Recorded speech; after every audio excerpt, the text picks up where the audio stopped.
அதாவது மாநகராட்சி சேவையில் இன்றைக்கி ஆர்டர் வந்திருக்கோம். பணியாளர் நிகழ்ச்சி கலந்து கொண்டு முன்னிலை வைத்திருக்கும் மாணவர்களே, துணையாளர் மற்றும் மாநகராட்சி பணியாளர், பத்திரிகையாளர் நண்பர்களுக்கு முன்னாலே தெரியும்.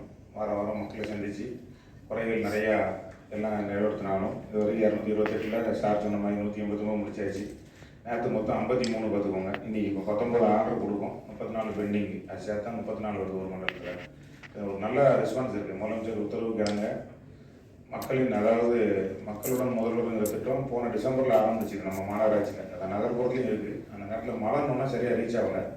அது படிப்படியாக ஸ்டெப்பாக போயிட்டு இருந்தோன்னா நம்ம ஏற்கனவே நம்ம உள்ளாட்சி வாய்ப்பு கொடுத்து 2 ஆணையாளர் வந்தாலும் 3வது ஆணையாளர் சார் வந்திருக்காங்க. ஒரு திட்டம் புதுமையாக நிறைய கிரீவன்ஸ் கம்ப்ளைண்ட் வந்துக்கிட்டே இருந்தது.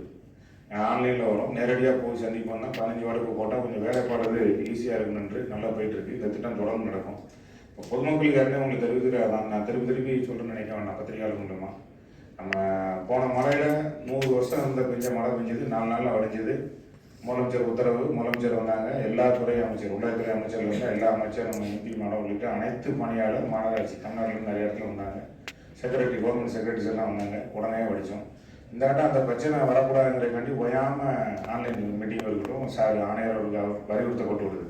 அதனை தொடர்ந்து நிறைய புதியதாக வழித்தடம் ஏற்பட்டாலும் கடந்த முறையில் பார்த்தீங்கன்னா ஒரு 3ஆம் வார்டு, 4ஆம் வார்டு, 5ஆம் வார்டு, 7ஆம் வார்டு இந்த பகுதியிலாம் வந்து ட்ரெயின் வேலை ஆரம்பிச்சு முடியாதனால கொஞ்சம் ஸ்ட்ரகிள் ஆச்சு. எடுத்து விடுறது KBC காலேஜ் முன்னாடிலாம் அந்த பணியெல்லாம் முடிச்சிட்டோம்.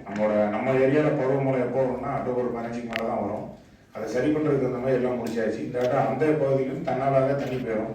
அது எல்லாமே கண்காணிப்பு. அதுபோல் ட்ரெயின் கிளீனிங் கிட்டத்தட்ட 4 மண்டலமாக நம்ம பிரிச்சிருக்கோம். நம்ம மாநகராட்சி பிரிக்கப்பட்ட இடம். அந்த 4 மண்டலத்தில் பார்த்தீங்கன்னா அங்கங்கே ட்ரெயின் கிளீனிங் கடை போட்டிருக்கோம். அந்த இடத்துல எல்லாம் டெய்லி காலையில் இன்ஸ்பெக்ஷன் அங்கே தான் நடக்குது. எல்லா இடத்துலையும் பிளாஸ்டிக் பாட்டில், பாயச கப்பு, இந்த கேரி பேக் தான் இருக்குது. அதான் திருப்பி நான் சொல்கிறேன், அதை அறவே நீங்கள் தவிர்த்தா மட்டும்தான் இந்த தொந்தரவு இல்லாமல் போகும். நம்ம வந்து சுகாதாரமாக வாழ முடியும். செடி நிறைய வளர்க்கணும் ஒரு அந்த கிரீவன்ஸ் நடந்துகிட்டு இருக்குது. அதனால் அதை நம்ம சரி பண்ணணும். இந்த வெள்ளத்துக்கு பயப்பட வேண்டியதில்லை. அதுக்கு தகுந்த வேலையை மாநகராட்சி சிறப்பாக செய்திருக்குன்னு தெரிவித்துக் கொண்டு பொது அனைவருக்கும் பணி ஆணை வழங்கப்படுகிறது. நன்றிங்க.